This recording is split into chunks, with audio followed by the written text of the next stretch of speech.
Hi, ladies and gentlemen. You are watching and listening to Sipping Off the Cuff on Tequila Aficionado Media. I'm Mike Morales here in, well, kind of balmy Southern California. That gentleman out there is. Hi everyone, I'm Felipe, and it's near midnight Essex, in a village in the middle of nowhere, on top of a hill, next to a 1,000-year-old church. Otherwise, otherwise we know nothing about where he lives. Uh, uh, There's we've plenty actually, of those in. Sorry, there's plenty of those in England, so I could be anywhere. yeah, oh yeah, that's true. Um, we have been enjoying, at least dissecting Sango. This is an agave spirit from South Africa. And we had the Blanco, the unaged version. What are they calling it? Are they calling it a Blanco? They are being called Blancos and Reposados, yeah. Yeah, so they're borrowing the nomenclature for tequila, even though they are not tequila. And we discovered that we like the Blanco. The unaged version was actually very good, very well done. And this is they're calling this a reposado. Now, did you find out what it's being aged in or for how long? The Asian was all I've got is South African as obviously wine casks. Um, Oh, okay. One place said they're heavily charred, and that's all I can get from that. And rested for either 120 days or 12 months. And that was me going through Yeah. several places for it. And a So reposado, so they're probably pulling it, a day before they have to call it an añejo. They don't have to call it anything, but no. they apparently they followed some of the procedures done with mezcal because from what Felipe dug out, we didn't get any information. So we're just like doing our own research here. It is both pit roasted and oven baked, Hmm. and it is in mezcal it would be considered a medley or an ensemble. I call medleys two different plants that are being blended together, shredded, and then put in juice. So is this still this? It's still the case, right? This is still It's, Salmiana and yeah, Americana. yep. America, yeah, Salmiana Americana, yeah. Do That's they all they give a use. do they give a percentage of how much of the two? Like is No, it 50-50, 70-30, whatever? no, nothing. Okay. It's those two. All right. That's all Well, I can find. we broke the seal on these off camera, and this is a 40. It's coming in at 43 ABV, 43 ABV. So let's give it a try. I'm going There to we use go. again my Stasso Jarrito for mezcal because it is a higher proof agave spirit. With This my is lens. coming. This is coming into the U.S., which is how I found out about it because I've been dying to get Leonista for our sipping off the cuff, and Leonista is one that comes out of South Africa, but it is my understanding is it's only agave Americana, and I've never been able to get it. They're not exporting to the U.S. I can't get samples. My understanding is that that oh sure. My understanding is that getting licenses to export into the U.S. is very difficult from places like South Africa. But we're starting to see now that there is a designation under the TTB laws that allow for labels and and importing, into the U.S. There is an umbrella called agave spirits, and we're starting to see a lot more of these coming from other countries. I know for a fact you'll be getting one from Israel shortly. But this one caught my eye because Yeah. I can't get Leonista, but these guys are coming into the U.S. So you can follow them on Instagram. This is where I found them, and well, take a look at their color. That's a nice. That's almost like a bourbon barrel. But you say it's a like a used wine barrel? Yeah. Okay. That's really nice. It's proper. I know you can't really see it too well with me because it's No, if I put the light on, then everyone gets blinded. But it's very golden, a light Yes. golden color Yeah. from here. And I'm wondering if the legs and tears will pick up because we didn't get a whole lot of legs and tears in the Blanco. And I'm thinking that maybe the barrel will give it a little bit more body and structure on the mouthfeel. Yeah, and it is. It's starting to the legs and tears are starting to they're thicker. Yeah, That Blanco was pristine though. It was clean, clean. yeah. There's a lot more legs on that than the Blanco. A lot more action in the glass. Mm. Yeah. Again, the simple alcohol in the center of the glass, it's very well done. Not getting much else though. I mean, it hasn't opened up for me yet. I'm hoping that it No, will. I've got a bit more citrus coming through. Okay. Oh yeah, and at the bottom of the glass, I'm getting a bit more of the uh, honey and caramel notes. And right Mm. now, it's almost like a honeysuckle.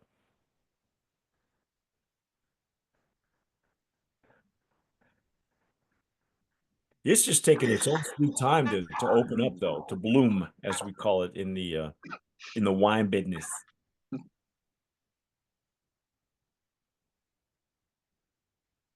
There's a bit of sweetness there, isn't there? So Yes. Now on the Blanco, I did detect a little bit of citrus, so I'm hoping that this maybe this will be like an orange blossom or something like that, because it was more like a lime zest. And I remember when I opened the when I popped the cork on the Blanco, it was an instant fibrousness, mm. which I'm thinking is from the Salmiana, but I could be wrong because I've not had enough. I've had enough Salmiana, but I have not had enough Americana to be able to pull each of them out. Um, as I mentioned before in the Blanco review, this could be if this was a mezcal, it would be considered a an ensemble because they're two plants.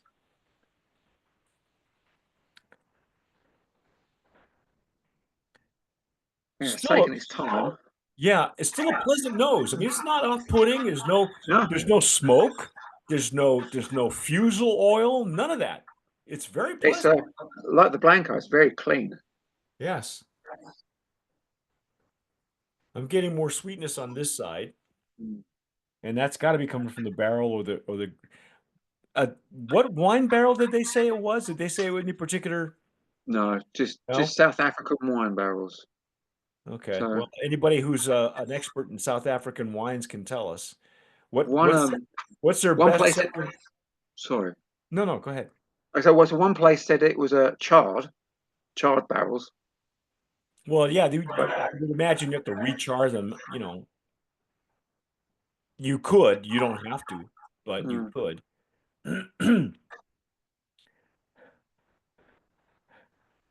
Yeah, so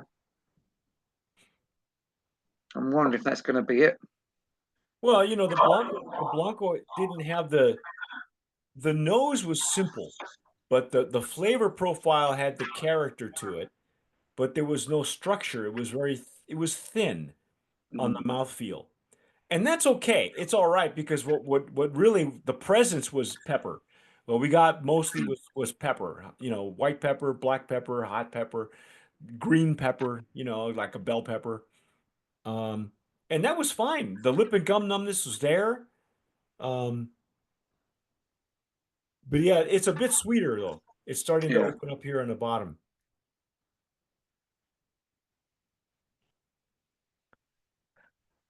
Now it's even getting a little bit more caramely, like a caramel.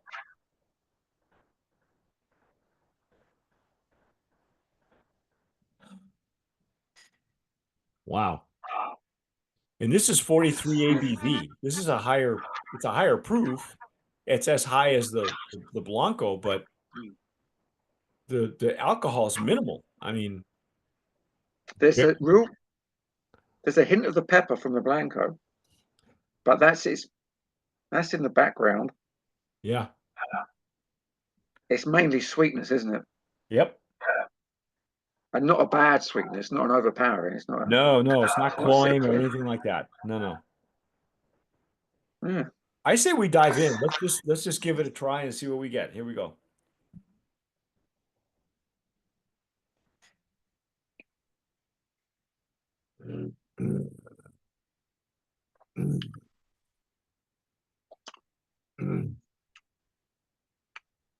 Oh, that's a bit.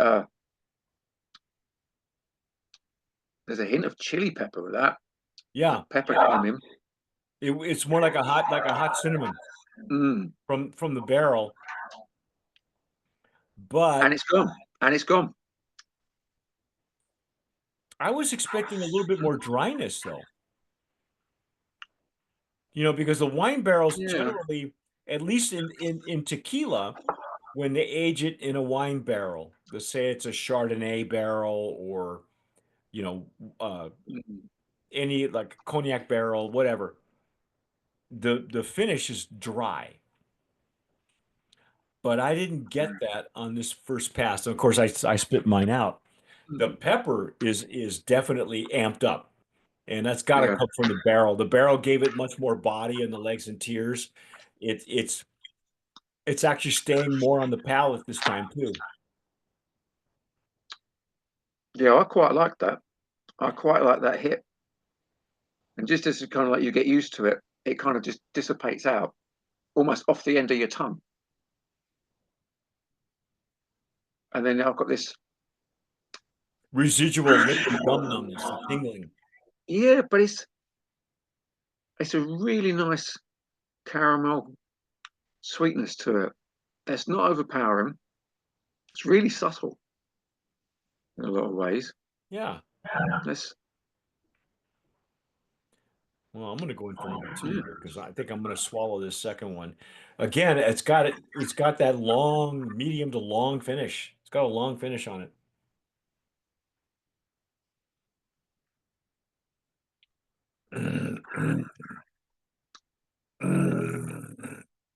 Yeah.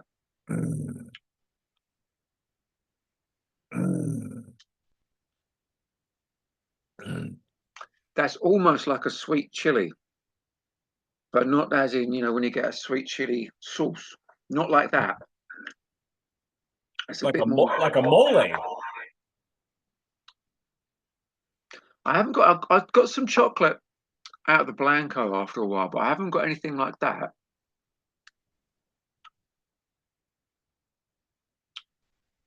It's definitely got some nice, a nice cinnamony, like a hot cinnamon. Not Mm. overpowering. It works really well with the spiciness that we got in the Blanco.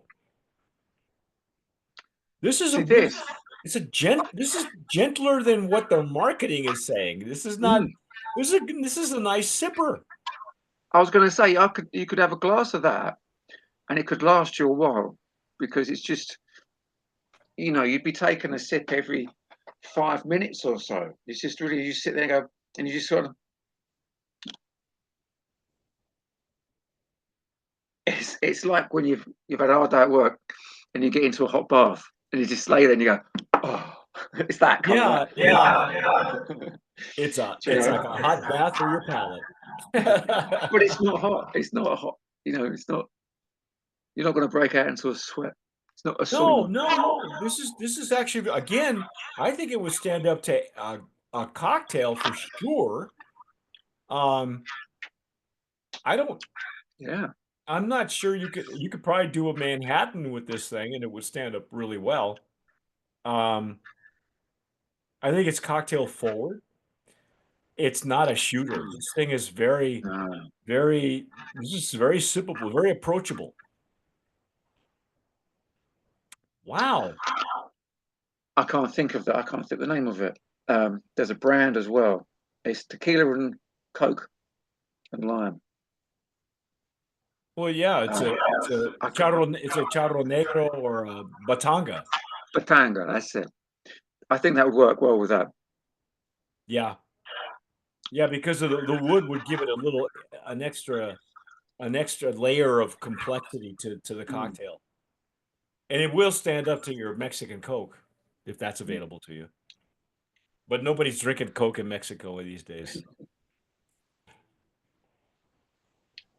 This is a good sit down drink, and put a record on, put on some old vinyl Mm. with this. No TV, no radio, no talk shows, nothing. Just sit down, some old tunes. That's really nice. You know, the more you play with it on your palate, the more the sweetness, reveals itself. Because you have to get past the pepperiness to get to that sweetness. And it starts to coat the palate really nicely on the sides of the tongue, Yeah. underneath, but you got to let it linger on your palate before you swallow. Mm. That's where the sweetness starts to come in. Otherwise, you're going to miss it all.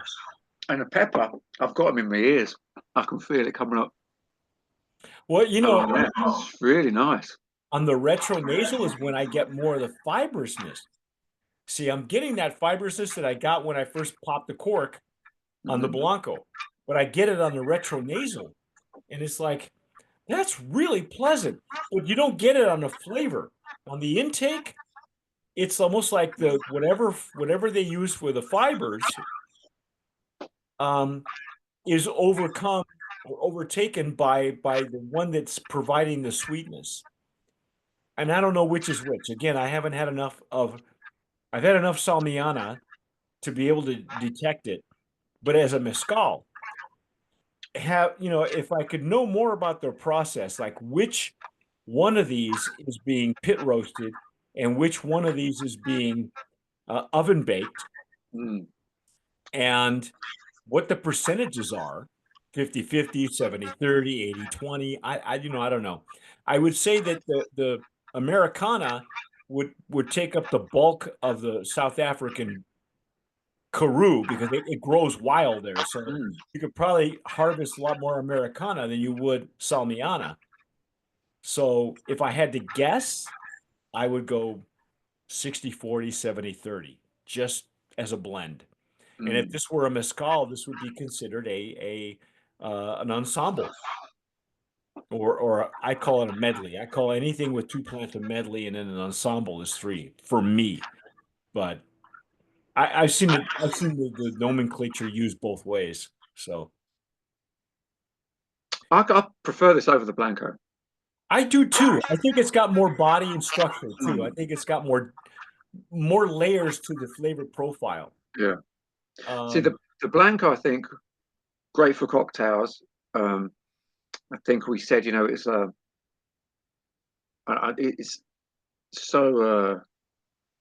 I don't Cocktail. know. I don't like using the term, but when I said like it's surprising. It's like really pleasant. It does this, but this repo, I can when I drink. For me personally, when I drink, I don't drink a lot, but I like having something really nice when you sit down and you can just you know everything gets turned off. And you just turn yourself off. It's that would work perfectly for that. Yeah. Yeah. And like if you've got friends round, you don't get that one out because I think it'd be like staring at the fire, you know. Yeah, yeah. Yeah, you'd all be sitting there going, yeah, wow, it's Zone nice. out. Yeah, it's his owner. Yeah, it's his owner. Well, now, so let me ask you, because I know that you and I are kind of cigar guys. Could you pair this with a cigar? I think we could. Well, I pair everything with a Ramon Alones, so but I can't think. I've got one. I tell you what, I have been enjoying lately is Casa Turrent, the Mexican cigar brand. Hmm. Some of their some of theirs are really nice that I've had. I couldn't tell you the names of the ones individually, but yeah, something like a Casa Turrent. If it's got like maybe a Connecticut wrapper or something on it, that's Yeah, that's what I was going really to say. nice. It can't be too bold, but I think it'd be a really nice pairing. Mm. You're going to just sit down and chill out. Yeah. watch a sunset or watch a Yeah. fire, or cuddle with your kitty, that kind of thing. Mm. I'm gonna, you know what, Sango, That's good. That. I'm convinced, man. Brand of Promise nominee here in the Mm. South African Yeah. agave spirit. Well We are done we again. are well done. Very well impressed. I think I will say, Yeah. and I've seen some of their marketing. I know that there's this party atmosphere and everybody, nobody's partying like that anymore. Okay, let me tell you, nobody's going to do shots. Nobody's going. When you come to the U.S., when you go to the UK, stick to mezcalerias. It's all about sharing. It's all about Mm. nobody's doing shots anymore. Okay, never mind. I mean, if you want to do that in South Africa, great, right on. Mm. We still do it in Tijuana, but I say that this is a closet zipper, and Mm. and and not to be.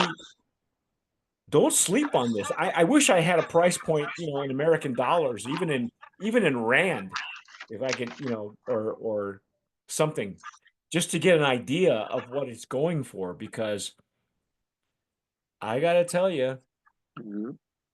Sango, yeah, Yeah. I'm. it's I'm. gonna be it's gonna be your for those of you who are watching us on YouTube and have had it before. What are you doing with it? How much are you paying for it? It is coming into the States. That's how I found out about it. It is coming in at a higher Yeah. ABV, which I'm glad about. I'm happy. I'm glad they didn't dumb it down to 80 proof. Because at 80 proof it might have been even lost. No. Because at 43 the Blanco is very mild. I Yeah. was expecting gaminess. I didn't know what dirt, terroir, but it's actually quite sippable, quite approachable. Yeah. I mean, you could sip either of them, Yes. but that repo is. Yeah. I'm actually genuinely liking that. That's a bit of me. That is definitely. I totally agree. And we've had someone very unusual agave spirits come through Felipe and mine's door. We've had things we can compare and contrast with. I mean, even the rum that we had a while back, it was like drinking in the jungle, and Yes. and you just got done with a bottle of Sotol we did like 2 years ago, and that Sotol now Yeah. is available in the US. But I remember when we first got it, they were only in the UK. So it's like, I think that was your first time having Sotol, I think. Sotomayor, I think, wasn't it? Sotomayor. Sotomayor, yeah, yeah. Yeah, I like that. I like that. But I don't drink as much. I don't drink to get tipsy or anything, but I don't drink as much the last couple of years. And then I found that I was up on the shelf, and I thought, wow, we've done. And you messaged me and said, do a review, do a review. It's like, but we done that one. We done that one. It's just, it's good. That's good juice. That Soto was really, really nice. Well, you know what? Appreciate Again, it. Felipe, if you've read any of his reviews, he does great reviews. Feel free, man, because I want to, we're, yeah, our name is Tequila Aficionado, but we've opened the doors to everything. Anything that's agave adjacent, agave spirits, you know, that's exclusively what we do. And anything, and very often we do even agave adjacent spirits like sotol, rum from Mm. northern Mexico, stuff that we were very fortunate to get, um, and that we should, because it's part of the heritage that Yeah. of that area and that country. The moment I can get canned pulque coming into the UK, you and I are doing it, because you know that's just juice from the motherland at this point. So Mm. But there's no smoke either. Like no, no, it's just really clean. It's fresh. I would like to know what their pit roasting method is, Mm. because you generally pit roast something. There's always going to be a residual smokiness or fibrousness, and a well-made mezcal. And I know you and I've had a few Mm. that the smoke is like tertiary. It's a tertiary flavor profile that you don't even recognize until like maybe after your third or fourth pass, and you gotta then it sticks to your palate, and you go, oh yeah, there's the smoke, because it's not going to be up in your face. That's not the first aroma or flavor you're going to get in a well-made mezcal. And I'm there's nothing off-putting about this spirit. Yeah. Nothing. I I think No, that, I think I think as Americans and maybe the Brits, don't sleep on this one. This is a great, I don't know how many of you are worried about tariffs and things like that, but if this has no tariffs on it, all day long, yeah, all day long, good. Yeah. have a backup if you can't get the ones you want, love the one you're with. But yeah, Brand of Promise nominee. I think Sango is the thing. Um, this is a Reposado, and I wish I would know. I wish I knew more. I wish I'd find out what wine barrels they're using specifically to get this color and to get Mm, the flavor profile. I think that's important because different wine barrels impart different complexities and different qualities to the finished product. mm, Uh, what's your blend for the types of agave that you're using? Which one is being pit roasted? Which one is being oven baked? All that stuff, man. We're just nerds here. We want to know what the whole thing is. Is it open air fermentation? Are you dumping yeast in it? What are you doing? Um, but all signs point to the right direction. I mean, look at the shampoo bubbles on this thing. You know how I love yeah, bubbles, Felipe. down. So It is a no. It's something to be proud of as well. I think I'd be impressed with that. yeah, You know, I think you guys are onto something. Okay, so thank you, gentlemen at Sango, for making this happen. I really appreciate it. You are Brands of Promise nominee in the South African Agave Spirits. I'm Mike Morales here in Southern California. That gentleman out there is. Felipe in Essex, England. You've been watching and listening to Sipping Off the Cuff on Tequila Aficionado Media, all of our channels and networks. Please subscribe, hit the notification bell, follow us on Instagram, follow us on Twitter, follow us everywhere you find us. But whatever you do, tomar sabiamente. Sip wisely, my friends.